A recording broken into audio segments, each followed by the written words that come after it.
கள்ளக்குறிச்சியில் கள்ளச்சாராயம் குடித்து உயிரிழந்ததன் எதிரொலியாக மதுரை அண்ணா பேருந்து நிலையம் அருகே பாஜக சார்பில் கண்டன ஆர்ப்பாட்டம் நடைபெற்று வருகிறது. இதுகுறித்த கூடுதல் விவரங்களை செய்தியாளர் அருண் வழங்க கேட்கலாம்.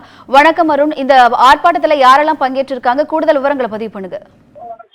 நிச்சயமாக வினிதா, நாடு முழுவதும் அதிர்வலை ஏற்படுத்தி இருக்கக்கூடிய கள்ளக்குறிச்சி கள்ளச்சாராய விசச்சாராயம் குறித்து இதுவரை 54 பேர் உயிரிழந்ததாக தற்போது தகவல்கள் வெளியாகி இருக்கிறது.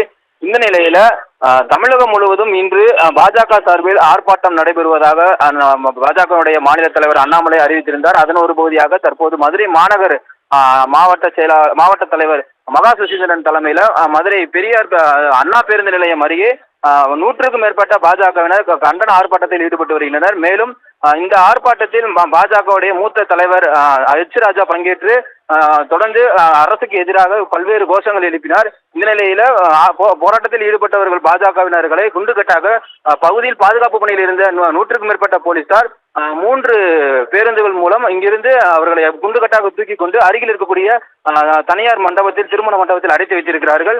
இந்த போராட்டமானது கள்ளக்குறிச்சி விசச்சாராயம் குடித்து உயிரிழந்தவருக்கு இந்த அலட்சியமாக இருந்த அரசை கண்டித்து, திமுக அரசை கண்டித்து பல்வேறு கோஷங்கள் எழுப்பி ஆர்ப்பாட்டத்தில் ஈடுபட்டனர்.